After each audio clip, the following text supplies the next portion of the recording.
Thank you for joining us. My name is Brian Elaine. I'm here today with Mary Frances Winters. Mary Frances is the founder and president of the Winters Group, Incorporated. She was named a top 10 diversity trailblazer by Forbes and a diversity pioneer by the Profiles in Diversity Journal. She's the recipient of the prestigious Athena Award as well as the Winds of Change Award conferred by the Forum on Workplace Inclusion. Mary Frances is a torchbearer in the Olympics and serves on the Board of Trustees of the University of Rochester, the Board of Visitors for Johnson C. Smith University, and the Council on Black Health. Mary Frances and other members of the Winters Group are just releasing a new book titled Racial Justice at Work, Practical Solutions for Systemic Change. The Winters Group is a 38-year-old global diversity, equity, inclusion, and justice consulting firm. Mary Frances is also the author of We Can't Talk About That at Work, and also Inclusive Conversations, and also Black Fatigue. And you can learn more about Mary Frances and the Winters Group at wintersgroup.com. So Mary Frances, thanks so much for joining us, and many congratulations on all of your incredible work. Thank you so much for having me. I really appreciate it. So can you tell us more about your background than what I kind of briefly highlighted there? Sure. I have been an entrepreneur for the past 39 years with the Winters Group. I worked in the corporate world for almost a decade before I started my own business. And I started my own business because back then, before we had such an emphasis on diversity, equity, and inclusion, the workplace wasn't as welcoming for somebody who looks like me. And I decided if I was going to succeed or I was going to fail in life, it wasn't going to be because somebody was going to tell me I was too this or I was too that or I wasn't enough, trying to fit into and trying to assimilate into a dominant culture. And so I actually started the company as a market research company because that's what I was doing when I left the corporate world. We were doing qualitative and quantitative research. And our company today continues to look more at the social research, though we do a lot of audit work for our clients, looking at and uncovering disparities that may be in the system. We have a team, a mighty team of 20, and many of the team members contributed, to this book. And then another 20 or 25 consultants who support us, but they're not on our payroll. So I'm very proud of the work that we've been able to do over the past almost 4 decades. We've seen a lot of change, and not necessarily for the better, but a lot of change. So, we're going to talk about all the work that you do in the book, but can you talk a little bit about the Winters Group itself, and kind of what you do today in helping companies? Yeah, so in addition to the audit work that we do with companies, where we try to, we do qualitative and quantitative research, where we do focus groups and we do stakeholder interviews. We look at data, hiring and promotion and termination data. We look at the voices, we listen to the voices with focus groups, and we do a racial equity analysis. So we do a lot of data analysis to reveal to the clients what concerns they might have. We also do education. We don't call it training, we call it education, because training can build some skills, but we believe education changes mindset. So our work in diversity, equity, and inclusion education is not a one and done. We often have clients come to us who want a 2-hour or a 3-hour. This work is complex, it's deep. And if you really want to do it right, you set up an ongoing learning structure. That structure doesn't necessarily mean that it's all in classroom. Some of it can be experiential, but we also believe it should be developmental. So we believe in meeting people where they are in the education. New York Times just did something recently that talked about diversity training not working. Of course, it doesn't work. It doesn't work if you do a 2-hour or a 1-hour overview. That is not going to work. So our approach is to take a developmental approach. We use an assessment tool called the Intercultural Development Inventory, not my tool that was developed by Dr. Mitch Hammer and Dr. Milton Bennett about 40 years ago. And the Intercultural Development tool says, how do you think about, what is your world view towards difference? Do you deny it? Do you polarize it? See the world as us and them? Do you minimize it? We're all just the same. Can't we just all get along? Do you accept it? Doesn't mean you agree with it, but do you accept that there are differences that make a difference and you're curious about them and you want to dig deeper? Or are you able, at the last on the developmental continuum, the last stage is adaptation. Do you actually know how to adapt? According to this tool, only about 2% of the people who take the tool are at that last stage of adaptation, knowing how to adapt. About 65% of the people who take the tool are at that middle stage called minimization, where we minimize those differences. We just see everybody as the same. We don't, we just treat everybody the same. It's easy. Just treat everybody the same. Well, we believe that we can't treat everybody the same because we aren't the same. We haven't had the same experiences. And some people have seen this image of children trying to see over the fence to a ball game. And all the children have the same size box to see over the fence. Well, the tallest child didn't need a box at all. You've probably seen this, right? Yes, the middle child only needed one box, and the smallest child needed two boxes. And so we're not the same. We don't all need the same thing. And so when we develop these kinds of strategies where it's one size fits all, that's not working for us. But that's where minimization is. And we don't say people aren't bad people because they're along this continuum. It has to do with what their knowledge is, what their education has been, what their lens has been, because we believe that everybody has the limitation. We all have limitations. So we focus on the data first, and we focus on the education second, and then third, we focus on the strategy. Okay, so now that you have the data, now that you have the education, what strategies are you going to put in place to change the system? So the Winners Group focuses on systemic change, not performative change, and not programmatic change. Many big companies, they have employee resource groups, they have mentoring programs, they have hiring, but they're not looking at what is the system that is maintaining and sustaining the current the status quo. And so racial justice at work uncovers some of those systems, not every single one of them, but uncovers those systems and says, if you've got the courage, here's how you can unpack them. Here's how you can dismantle them. At least, while I'm sure there's a lot of business leaders that may be resistant, at the end of the day, this is going to improve their companies. This is going to improve their performance, their company's performance, and at least, in the long run. And see, that's the key phrase, in the long run. And as you probably well know, particularly in the United States, most American companies don't manage for the long run. They manage for the short run. They're looking for the quick fix, the easy win. So over the almost 40 years, we've been doing this work. We've been brought into organizations and everything looks great and we're working and we're doing work, and get into year one, you get into year two, but by year three, they've moved on to something else. The budgets get cut. We're cutting your contract. We're eliminating your contract. Because, we just can't do this anymore. A new leader comes in. So this kind of change, transformative change, culture change, systemic change, takes probably a decade, at least. Wow. At least. And I don't know of any organization that has given it that long and is committed to that long period of time. But, real change, because the systems are so deep.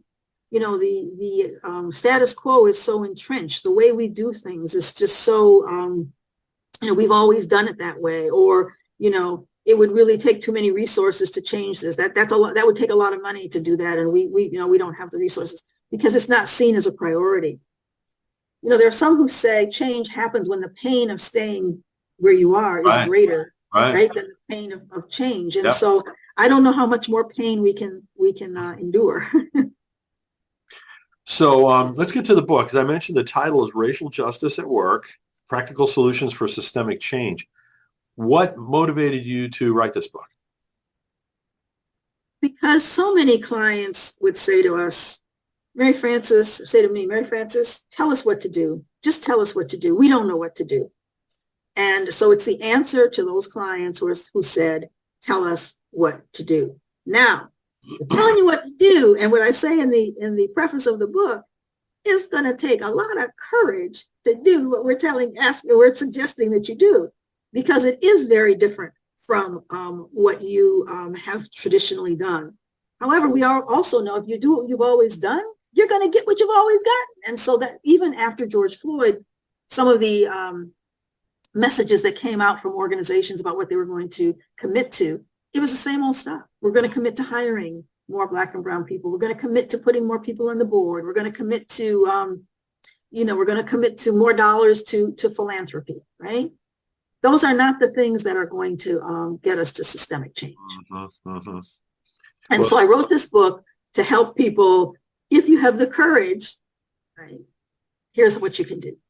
well, before, we started recording the interview, you were mentioning how, a lot of companies just want to jump into the action stages and not deal with the mindset changes. And I can see where that's such an important necessity in this.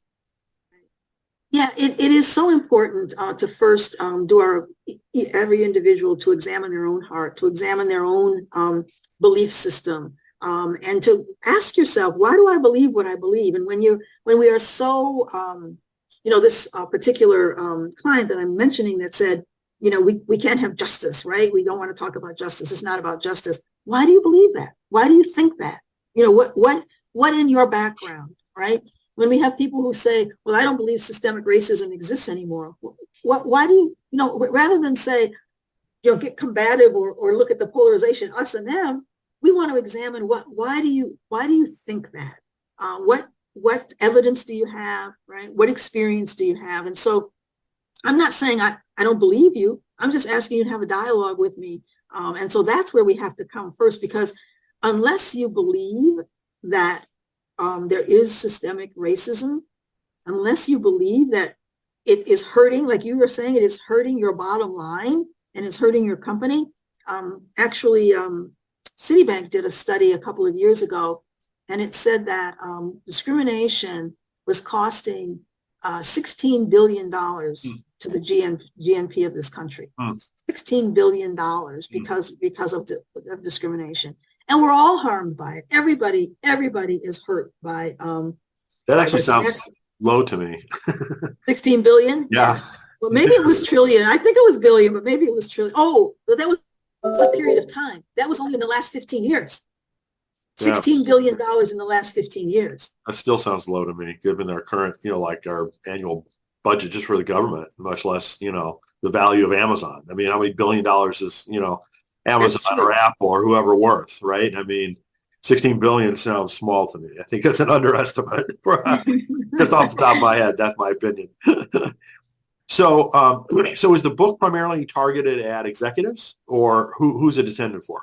Yeah, the book is intended for leaders, but as well as individual contributors, because we do have solutions and suggestions for those who perhaps are not in a position to change the systems, but they are in a position to take care of themselves. And so we have a chapter, on well-being and self-care. We have a chapter on creating psychological safety, and that chapter is for leaders, but it's also for those who are in the system and what you can do to support creating psychological safety for yourself. There's a chapter on allyship and what allyship, really means. And so oftentimes allies are not necessarily those who are at the highest, levels in an organization. They might be those who are, it might be your coworker who wants to be an ally. But how do you be, a good ally? And first of all, allyship has to be, the person that you want to be an allyship with, or the group, has to see you as an ally. It's not what you want to do, it's how they see. So there's a lot of learning, there's a lot of humility that goes into to being an ally. So those chapters, I think, are also for individual contributors. We have a chapter on changing how we do training and development, and what I was mentioning earlier about the one and done,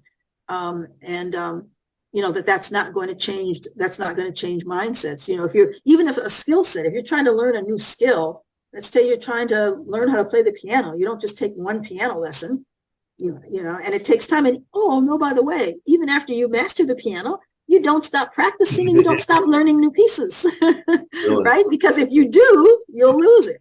And so looking at this work as a lifelong, ongoing, it's not something that we pop in, when we see racial injustices, we say, we got to do something, and then we, lower our emphasis. when we're not when there's nothing particular in the news. So that's a big hurdle. It's a big hurdle to get people to see this, right? I used to have friends who are the role is usually called chief diversity officer in organizations, and I would have friends who would say, I wish we could see the day when this position, was no longer needed. Well, you wouldn't say you're not going to need a chief marketing officer. You wouldn't say you're not going to need a chief financial officer, right? And so why would you say that this role would it's always going to be needed, because there's always going to be something that we're discriminating a group, right? 20 years ago, we weren't talking about the transgender community, right? So there's always going to be something. There was a quote that I saw in one of my books that says, if we figure out how to handle this one kind of prejudice, don't worry, there'll be something else that somebody or some other group tomorrow. And so this is something that we have to see as something that needs to be included always in an organization's priorities. So I just started reading the book, and already I learned a couple of terms that I was not aware of previously. One is Latine. Am I pronouncing that? Latine. Right. So as opposed to Latinx or Latina. Latinx, right. Yeah. So can you explain to folks what that means? Yeah, well, it's one of the problems with our industry is that we think if we change the words that, the issues may change, right? But Latine is preferred by people who have that identity. It's a preferred, it's because it's I guess Latinx, the X is like I'm X'd out, right? Oh, okay. Yeah, and so it's Latina and Latino, right? Right. But Latine, the E is neutral. It's a neutral letter. So that's yeah. So that's that one. Then another one is the expansion of DEI, right? Diversity, equity, inclusion, to DEIJ, I think is the term that you most use. I've heard also JEDI, Jedi. Jedi, right. I've also heard IDEA, right. Similar, but I think we're choosing to use DEIJ as the. Yeah, and DEIJ, JEI, Jedi. I didn't use Jedi because I thought it was too commercially, Jedi. Those who use the A is for accessibility, and so for individuals who may have physical, mental, or other accessibility challenges, maybe it could be neurodiversity. I think we get so hung up on the acronyms that it takes us away from the actual work that needs to be done. So I'm all for any of those acronyms that anybody wants to use. I have clients who put the E before the D and the I before the E. But I think the key thing I took away from that is inclusion of justice. Exactly. And you talked about the need for that. Can you share that with folks a little bit? Yes. The way I look at justice, it is about repairing the harm that has been done. I don't think that we'll get to even close to where we want to be, a world that is equitable, if we don't look at the past harm. And so what do I mean by that? So let's take pay equity, as an example. As an example, it takes Black women almost a year to make up and to work a year longer to make the same money that a white man would have made. And so if you don't correct the past harm, you're not going to have to be able to deal with the intergenerational wealth, issue. You're not going to be able to deal with that, with what has happened that has kept Black and brown. Another term that we use is BIPOC, Black, Indigenous, people of color. If we don't correct that harm, we're never going to get to parity. We're never going to get to an equitable system. So for pay equity, I give you an example. I had a client after George Floyd. This particular client only had 35 Black people in the whole organization. It was a smaller company, 2,500 people. And the Black people came together and said, we don't think we're being paid fairly. And so the company did a study, not with us, they had done a study. And they, to their own admission, they said, yes, you're right. You're right. We have a disparity here. They said, but we can't afford to pay you, go back and pay you back. We can only pay you from, moving forward. Well, that's something, right? But think about what those individuals lost in terms of their, buying potential and capital and what they would have, been able to do. And the other thing, this is the thing that really got me.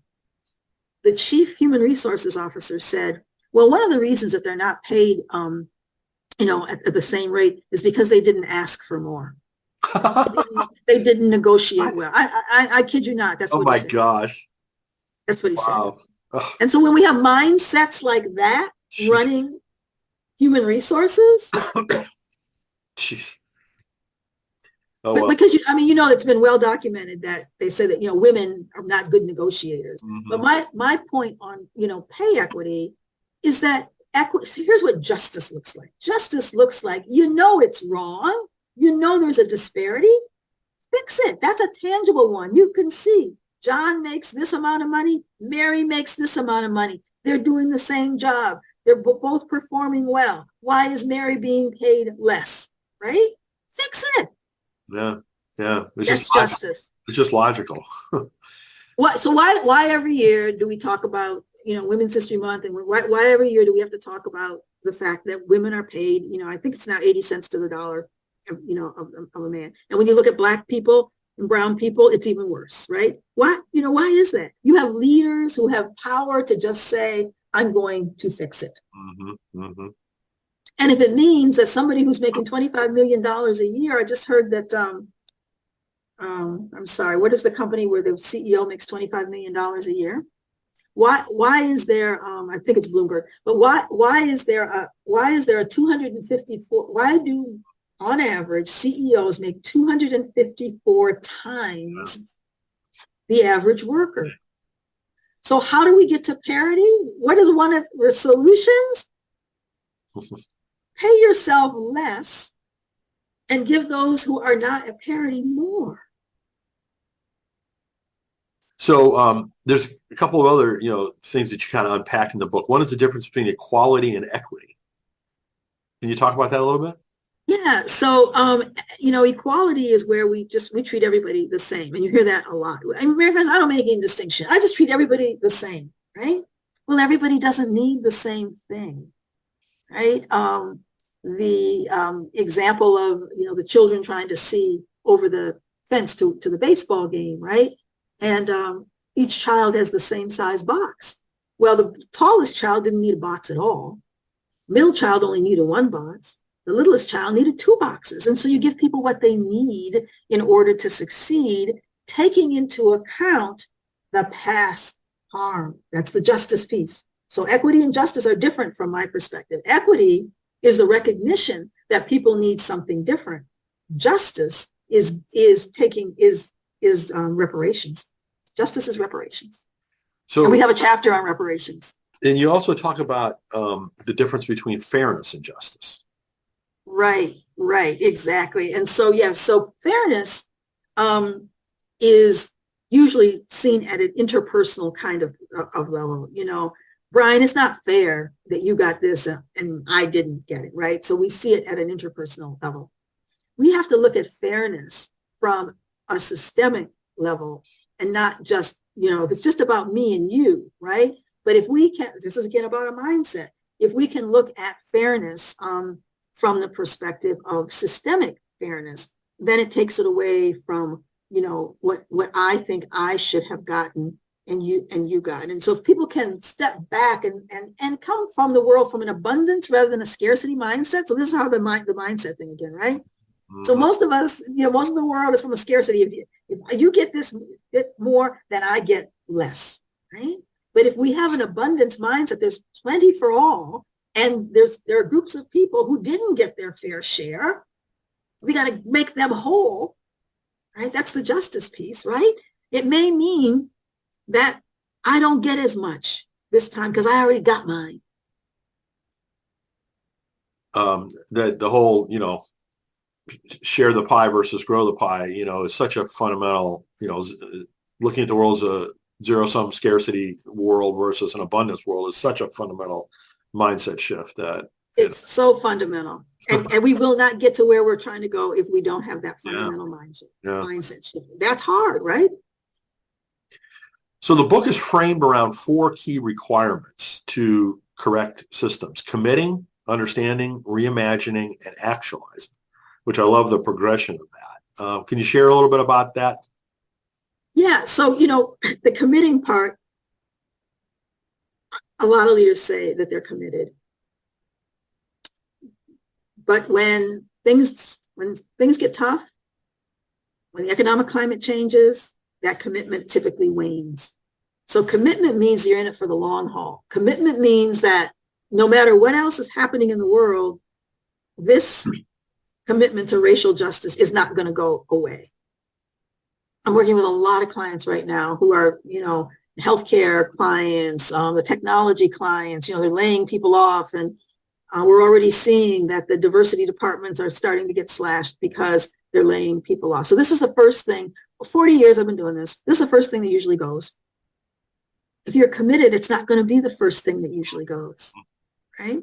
So that's the commitment piece. The understanding piece is doing your homework on the history of racism and sexism and homophobia and xenophobia, all of those things, really understanding the history. And as you know, there are concerted efforts that we don't have that history. It's being banned in schools. The most recent is that the AP course in high school in Florida for African American history is on the chopping block, I understand. And so if we don't have the understanding, we don't have the truth, because, as you know, we haven't always been told the truth about our history, because some of it is really bad. It's sordid history, and we just haven't been told the truth about it. And so that part of that understanding is acknowledging that we've got a long way to go, acknowledging that these isms still exist and they hurt us all. That's part of the understanding, is that no matter what your race, creed, or color, everybody is hurt. Everybody is damaged by this. We all are. And I guess Heather McGhee's book about The Sum of Us was really the sum of us. Exactly. It's really good at that. It's really, really good at that. Exactly. And that's the point of understanding. And then the third piece what was the third one? My book. Let me go back to where that was. I could go to the reimagining. And reimagining. Reimagining. Right. So tearing down systems, it's like completely tearing them apart and saying, gone. This system is absolutely gone. It doesn't exist anymore because we've reimagined something different, right? We have reimagined something new. Let me just give you an example. So oftentimes in organizations, the people who get tapped to be on the diversity committees are people who look like me, are people who, are people of color, women, people who identify as one of the oppressed, marginalized groups. That's who usually gets tapped. But they also have their jobs. They're quote, what's in their job description, right? So this is in addition to. So how are they recognized for that additional work? So what we're seeing now is a mini trend. I'm going to call it a mini trend, where people who are leading these councils as a quote volunteer are now being compensated with dollars. So that's tearing down a system. Before it was just, that in job description it says, and other duties as may be assigned. That's that last line in the job description. Well, today, and particularly the younger people today, are saying, no, I'm not going to take on as other duties as assigned unless I'm compensated. So that's one example of tearing down a system, tearing down a piece of something that has been just standard. Mm-hmm. Another one, we have a chapter on procurement. So many organizations say we want to do business with Black and brown owned businesses and women owned businesses, right? They have what's called supplier diversity, and they set targets for supplier diversity. So when I first started my business, it was usually we would be paid net 30. Then it became net 60. Then it became net 90. And now today, many companies are net 120, wow. 120 days. Jeez. And so if you're a small, fledgling business, you can't wait 120 days. Oh, by the way, and you can't go to the bank because most banks are not going to give you a line of credit unless you have a long track record. And even with a long track record last year, because I didn't have a line of credit because we were at a point we didn't need it. My financial advisor said you need to have a line of credit. Anyway, it took 9 months to get a line of credit. We have no debt. Our financials are fine. Profitable business. Took 9 months. I'm not going to name the bank, but it took 9 months.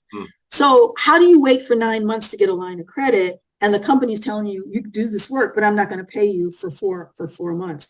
So that's another, system. So who does that help? We look at who is helped by this policy practice and who is harmed. So who is helped by the 4 months? Obviously, is the big company because they keep their cash longer.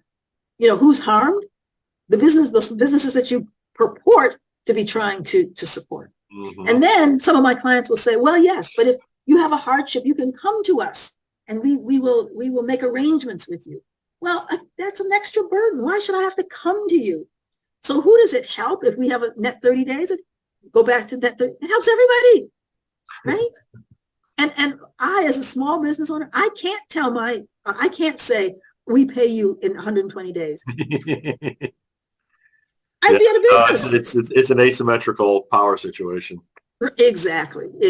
So those are the kinds of things that we talk about, in the book. Interesting. So kind of looking forward, are there any other books or projects that you can talk about at this point?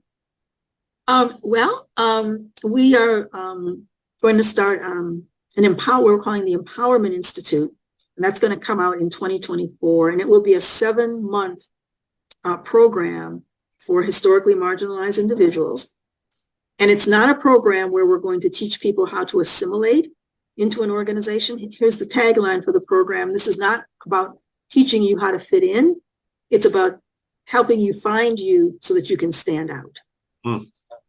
Because a lot of programs are really assimilation kinds of programs. How do you succeed at this company? So it means that I've got to do all of the, all of the changing.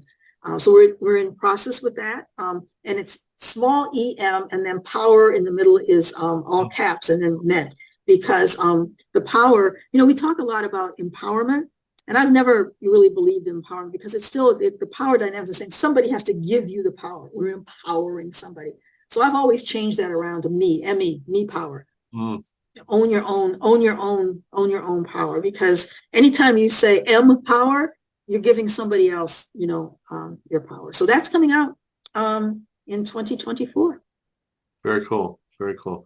So if people are interested in finding about how to work with the Winters Group, is the best thing just to go to the wintersgroup.com website? Yes, that is, that is the best way. One other project I want to mention is our Bold Inclusive Conversation certification. So one of the books I wrote is We Can't Talk About That at Work, how to talk about race, religion, politics, and other polarizing topics. And now we have a 3-day certification program to help people become facilitators, to go back into their organizations and then support teaching people how to have conversations. We tell people, let's just sit down and talk about it. My belief is that you can't do that. You need skills. You need to know how to talk about it. And so that's what that program does, based on that previous book, We Can't Talk About That at Work. That's so good. I mean, as a person who grew up in corporate America, those were the three. I would say the other thing is sex. You can't talk race, religion, politics, sex. You can't talk about it at work, right? Right. And so as a result of decades and generations of us not being able to do that, we're not good at it. Right, exactly. I'll be the first to admit. And so I'm glad you're doing something to address that. Yeah, that's one of the practical how-tos that we're working on, right? It's saying, don't just sit down and tell people to just sit down and have a conversation, because you're going to find that some people aren't going to say a word because they're afraid to say something. Other people are going to say too much and they're going to say the wrong thing, put their foot in the mouth. And then what do you have? Nothing at the end. So why don't we give people the proper skills to have the conversation? So we do have a chapter. We have a couple of chapters in the book, actually. Closed mouths don't get fed is one chapter that talks about having dialogue. And then another chapter is on restorative dialogue, some actual approaches for restorative types of dialogue. Well, Mary Frances, thanks, again, for all the work that you've done and for joining us to share it with us. Just really compelling, and I'm so glad to see it. Again, the title of the book is Racial Justice at Work, Practical Solutions for Systemic Change. And please check out all of the book and the work at wintersgroup.com. So Mary Frances, thanks again. Thank you very much for having me. I appreciate it.